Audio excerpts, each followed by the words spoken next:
All right, now we're back again for another episode of the Lakers Fast Break podcast. It's Gerald Glassford from Lakers Fast Break, Pop Culture Cosmos, and Inside Sports Fantasy Football. And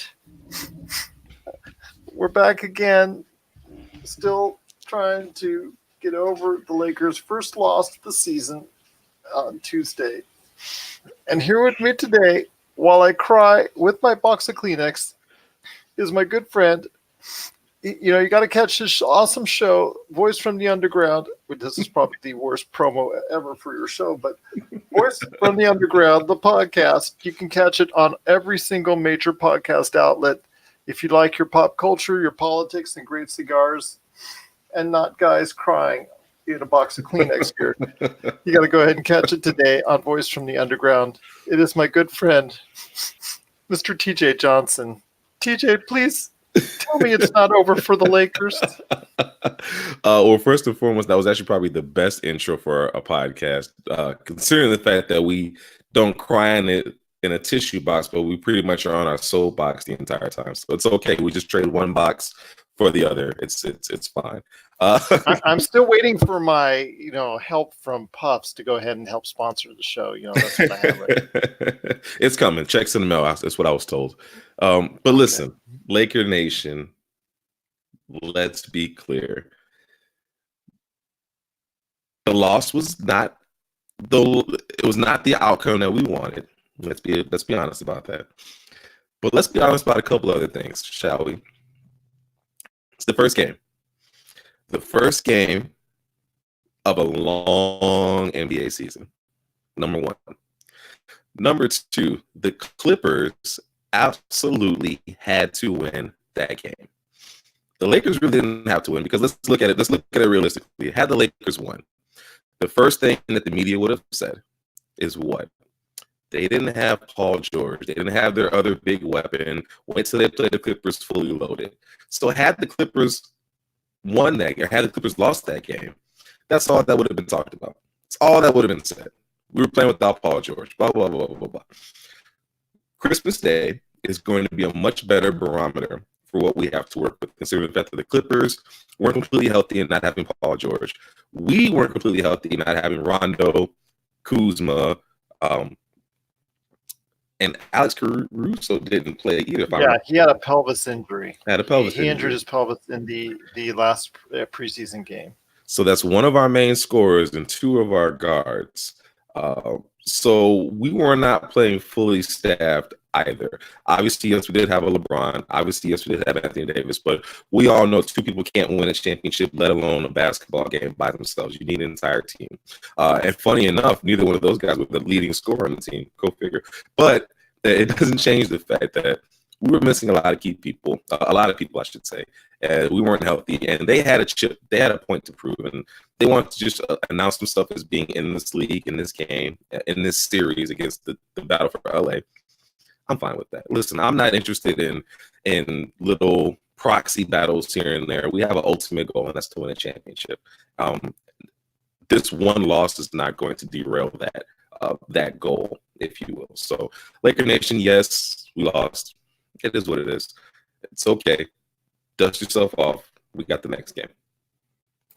That's true. We've got a game on Friday against the Utah Jazz at home at the Staples Center. So let's hope things can go right when it comes to what's coming up on Friday.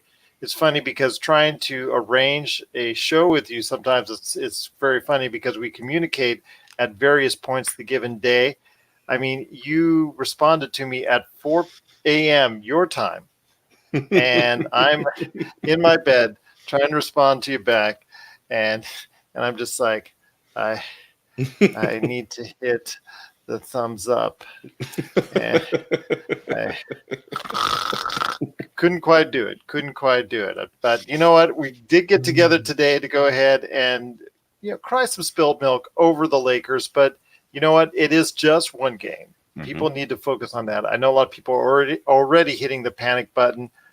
I spoke to Boober Pearl a couple days ago in regards to it just after the Lakers game, and he noted obviously some small changes and tweaks that he thinks needs to be done as far as the game is concerned for Friday and going forward.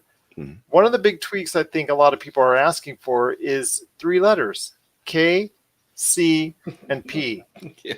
Yeah, 25 minutes, 0 points, 0 effectiveness. Could not play defense on Kawhi Leonard to save his life. And it really was just something to behold as far as the ineptitude that he brings, or that he brought to that game.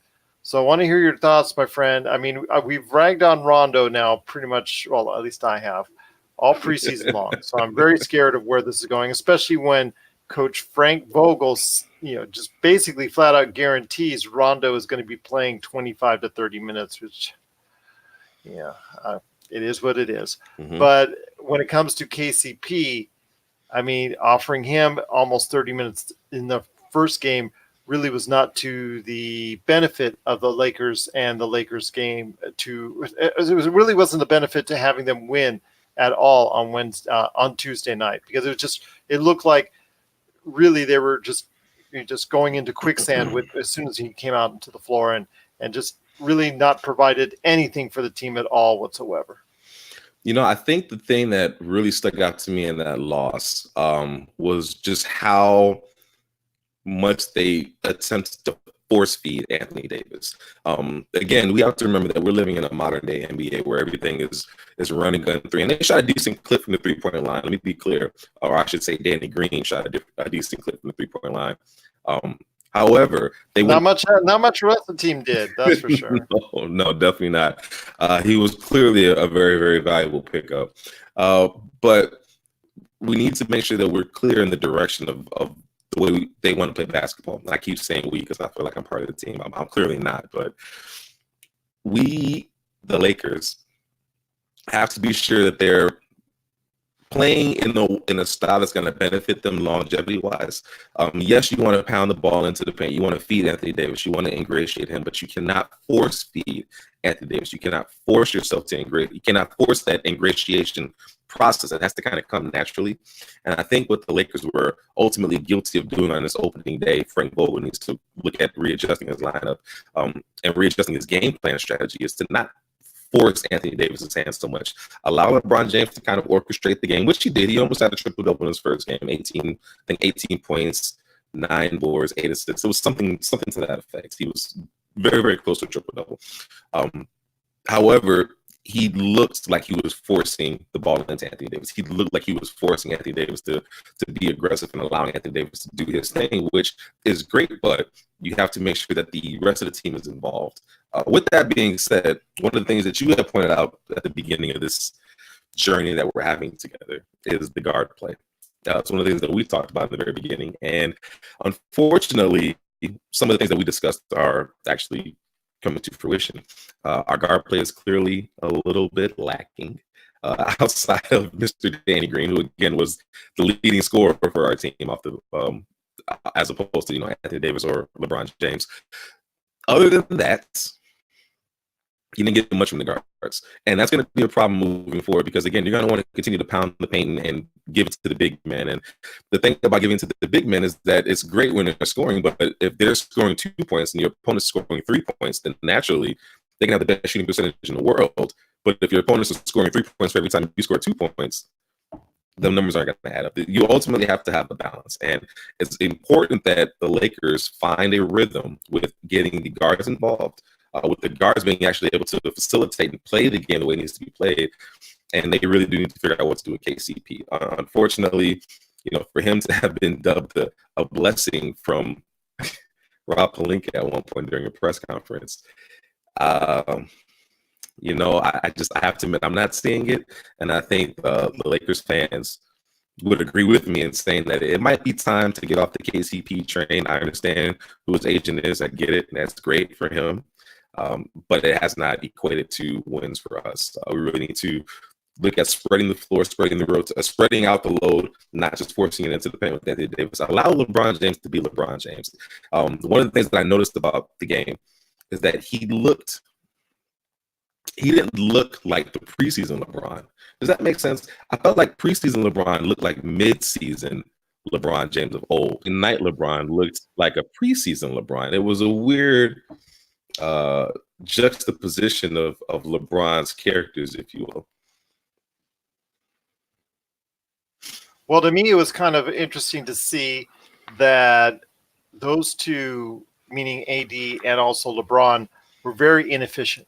Mhm. And you got to give credit to the Clippers defense. And if AD and LeBron are inefficient as the way they were as far as shooting is concerned, then you're going to have trouble as far as the rest of the team being able to go ahead and provide any type of backup. But you did waste a great performance by Danny Green, who is not a 20-point game scorer, who is not someone who's going to keep on chucking up 6, 7 threes in a game. He's going to get you 2 to 3 timely threes every single game. That's what he can do. That's what you ask for. Plus play, above average defense every time out. That's what you're going to get from him. But if you're asking him to put out 28 points and to try and save the team, that's not going to do it for you. Again, as I spoke to Boomer Parole, I think the issue was the second and fourth quarter. The second quarter where they gave up 40 points and their defense was horrendous, and the fourth quarter where they just stopped being efficient at all. I mean, they had tied the score. They'd come back from over 10 points down. They had tied the score at going into the fourth quarter and just basically took all the momentum and just shucked it out the door because, unfortunately, it just didn't materialize for them. Maybe it's because of the people they brought off the bench. Maybe it's because of the people they had in the game. Either which way, it really didn't materialize in the fourth quarter. I know Jared Dudley is nice guy, likes to go ahead and be a team player and all that, and he's great in the locker room. He'll fight for you. He'll probably get about 3 or 4 fights this year with other players from the other side, like he did in the playoffs from the Brooklyn Nets. That's great and all, but he does not, in his minus 20 plus minus performance, going to give you any hope and inspiration, and is going to actually kind of enhance the rhetoric that was made about his signing. About why didn't they sign Carmelo? They signed Jared Dudley. So, Royce White is now looking and smiling somewhere in the distance right now, playing at some pickup game at the YMCA because, he looks like a prophet from what people are saying as far as Jared Dudley is concerned. Mind you, he hit 2 threes. Yeah, that's great. But the overall plus minus, that's what I see that's most important. When you were out on the floor, the Lakers were 20 points shorter than the Clippers, and that to me is an issue. Troy Daniels wasn't much better, minus 16. Those were the major 2 issues coming off the bench. Those were your major plus minuses right there. That to me is a big concern, and it needs to be shored up. Yes, Kyle Kuzma could be that shoring up, but he's not there right now. He won't be there on Friday. He could be back as early as Tuesday with the Mavericks game. Obviously it's not 100% sure, but we'll have to wait and see. But yeah, something needs to be done about the players coming off the bench and seeing what they could do to change that around and at least hold firm, or at least maybe only a -2, a -4. That's okay. We're not expecting that because you'll play often against starters for the other team. That's fine. But -16, -20, that's not going to get it done. And, that's something that you and I had discussed prior to as well, is ensuring that the starters, one, get out there and do their job as far as ensuring that you push the pace, maintain or develop a lead, hopefully. And then we talked about how the bench is going to have to come in and just maintain, hold the line, don't give up too much. And obviously, that wasn't the case in the last game. Clearly, they kind of let the feet fall from under them, and it just didn't work out that way. Jared Dudley, as you mentioned, great guy. Was immediately on Twitter afterwards talking about how awesome it is to put on purple and gold, and how one of the greatest jobs in the world is to be a Laker, and how we'll go on and get him the next game. And I can appreciate his demeanor. I can appreciate his professionalism. But the truth of the matter is, look, the Los Angeles Lakers are about winning, and it's tough to say that considering the fact that we've been in mediocrity for the last 6+ years. But the Los Angeles Lakers culture has been about winning. It's not been about moral victories. And quite frankly, they could care less if you like them or not. The Lakers were about ripping your throats out and letting you bleed out as long as they won. It didn't matter to them. So we're not interested in nice guy right now. Like, we want to see. Remember that promotion that Nike did for Kevin Durant called "Katie's Not Nice," and he was like this assassin, this whatever sniper, money sniper. I think that's his Twitter handle. I don't know, but the point is, we're not interested in one of his many Twitter handles. He's on a burner account right now. We better be nice. But we're not nice responses. I think the Lakers are going to want to. The Lakers nation is going to want to see some fire. But I think it's important to temper those flames and say, hey, this is the first game. It's not that deep. And then let's not talk about the fact that there were a host of distractions throughout the preseason. The entire time in China, while we don't want to give it as excuses, these are things that detract from a team. It truly is. When you're in those kind of positions where you are unsure about things and you have to possibly speak on things that you're not really 100% certain on. And these are distractions. Now, the flip side to that is this is Los Angeles. You're a Los Angeles Laker. You don't go to Los Angeles Lakers and not expect to be in the middle of some media scrutiny. You don't go to Los Angeles Lakers and expect to not be in the middle of something. This is the Lakers. This is Los Angeles. This is what happens. This is no different than if you were to be in New York, you're going to be scrutinized to the utmost. So you need to better prepare yourself and understand that these are the ramifications of being a Los Angeles Laker. These are what come with the territory. It doesn't necessarily make it bad because all publicity is not necessarily bad publicity. A lot of it's good publicity. But you have to understand that there are going to be distractions, and you have to be able to be professional and temper through those distractions. Yes, you do, my friend. One last thought before we go on the Lakers, and that is this. If you're making any tweaks or changes against the Jazz coming up, what changes would you make? Allow LeBron James to be LeBron James. Maybe pull back on Anthony Davis's touches, allow that to kind of come a little bit more organically. The thing about Frank Vogel, he's looking at matchups and trying to make adjustments on the fly. I think you need to decide your strengths and weaknesses and play to those strengths and weaknesses. Don't allow the other team to dictate what you do unless there are glaring omissions. Like if they're single covering LeBron, then yes, you want to give LeBron the ball and let him do his thing. If they're single covering Anthony Davis, yes, you want to give Anthony Davis the ball and let him do his thing. You just don't want to force anything. I think the problem is that Frank Vogel got excited. He wanted to push it into Anthony, push it into Davis. And it's not always equivalent. And you have to be willing, but you do have to be willing to not allow the other team to dictate what you do from the standpoint of pushing you out of your comfort zone. We really just need to hope that the guards pick up. We really need to hope that the guards come to play and that they took last game seriously and said, okay, we see where the omissions are, we see where the holes are, and allow us to shore it up. I think that's really when you're gonna benefit from a Rajon Rondo from the standpoint of being able to see these things happening. I understand he's not who he used to be from an athletic ability, but his basketball IQ is there, and I think that's what you really need to shore up that second unit. Is you need somebody that's got a sound basketball mind out there, as a general on the floor, to kind of shore up everybody, if that makes any sense.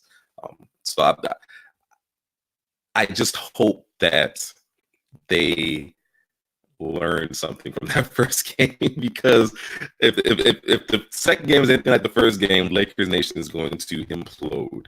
And they were able to implode off of one game. Don't let it be don't let it be down two. Once again, I'm talking to TJ Johnson from Voice from the Underground. You got to check out his awesome podcast along with his good friends HD, aka Haas, and also as well Mr. Jason Dutch, each and every week on Voice from the Underground, the podcast. Well, before we head on out, I got to ask you one thing when it comes to fantasy basketball, because there are still drafts going on this week, because, people, procrastinators, they're out there. Oh, I got to do fantasy basketball. All right. Okay. So I got to go ahead to ESPN, Yahoo, CBS, whatever, and start picking my teams and all that. If there's one sleeper that you think people need to go to in the 5th, 6th, 7th, 8th rounds, somebody in one of your drafts that is really just, he's still there, he's still available, I got to get him. Who would that be? Man, Kyle Lowry. I think considering the fact that he's in a situation in Toronto where now he's back to being a man. He's going to see his ball handling go up. He's going to see his shooting go up. I know he's on the wrong side of 30, and we say that he's 34, I believe, or going to be 34. He's on the wrong side of 30. He's never been the most athletic guy, but he's still one of their top options next to Pascal. And so I think that it's important that because he's going to get the touches, we have to remember when it comes to fantasy, it's about usage. It's about their ability to stuff stats. And he's going to be a high usage player considering the fact that they don't really have a lot of options. So you want to look at those teams that don't have options and say, okay, he's going to be somebody that's going to be utilized quite a bit. Where can I shore up my team by utilizing somebody of his talents? He's going to be a decent field goal shooter. He's going to be a decent free throw shooter. He's going to get you some assists. He's going to do a lot of the small things. He's not going to be your best player. Let me be very, very clear. But he's going to be somebody that can get you some points when you didn't realize that you needed those points in those spots. So I'd go with a Kyle Lowry type of caliber player. Not bad, not bad. If he stays healthy the full season, I know he's always a little bit injury prone, and he did sign an extension for a year, which now he has 2 years on his contract, which can get a little bit overconfident, maybe a little bit complacent. We'll have to wait and see. I think Fred VanVleet, especially with the way he started off, could be someone that might take his points and assists away from him, especially threes, if that's the case, because he played outstanding in that first game, and that could be a precursor for the rest of the season. I know Pascal Siakam is really tearing it up, and I'm glad I have him in one of my leagues. So that's definitely something good to look at if you're a Toronto Raptors fan or a fantasy basketball fan. But the one guy I would choose that is still lying around the 5th, 6th, 7th, and 8th rounds, if you can get him, because I've been able to pick him up in those latter rounds, is Jaren Jackson Jr. Really? Reason why is he can get you points 15 to 17. He can get you rebounds 8 to 12. But the thing he does is blocks and 3-pointers. So he can really give you a decent stats all across the board. He's not a bad shooter, shoots at a decent clip, free throws, decent clip. Doesn't do anything really great yet, but he's still young. So eventually, every now and then, you're going to see a sign of that explosiveness. You're going to see a big game from him. We did see at times last year as a rookie, we did see occasionally a good game from him that really just was showing you maybe a little bit of a larger picture. It's still not the time yet for him to be a consistent top of the line player yet, but I think someone who can get you numbers across the board over the course of the season, I think Jaren Jackson Jr. could be someone that you might be needing to look forward to in the 7th, 8th, even possibly even the 5th and 6th rounds, because as a power forward center who slots into both, it's someone that can hit you threes, that can get you rebounds, that can get you block shots. Definitely somebody to look at right there for you. So, not a bad pick, my man. Not a bad pick. I've got him in a lot of my teams, so I'm definitely looking forward to some good production out of him this year, and I'm hopeful that he'll go ahead and start living up to all that fruition and type of I'm hoping he'll live up to what his draft status was when he was drafted, because he was drafted very high, and I'm hoping he'll pan out in the way that I think he will, and I think it's going to be a lot of good numbers across the board for anybody who chooses him for their fantasy basketball team. Amen, brother. All right, my friend, it's been a great episode. I want to thank you so much for joining me. Any last thoughts on the Lakers weekend for you? I'm just Laker Nation, just don't pull out the torches quite yet. Don't pull out the handkerchief. Oh, there you go. All right. Well, I guess somebody pulled out the handkerchiefs, but everybody, don't pull out the handkerchiefs yet. We are one game into a long season. We just need to we're playing the long game, guys. We're not looking for moral victories. We're not looking for this battle of LA. We're looking for a championship. That's the goal. That is the goal. It is a championship season, hopefully on the way for the Lakers. Didn't start off on the best note, but again, it's just game 1 of an 82-game season, so we're looking forward still to a lot of great things to come for the Los Angeles Lakers. I know TJ is going to be on hopefully as early as next week. Yep. We talks about some Laker wins that we can talk about instead of some Laker losses. Looking forward to that and more great conversation, and hopefully next week also get you into talking about some fantasy football as well next week for the Inside Sports Fantasy Football Show. So I'm hoping, keeping my fingers crossed. But again, if I remember to get my settings straight, and if I remember to go ahead and hit the thumbs up button before I go to sleep, everything will be okay, especially right here at the Lakers Fast Break Podcast.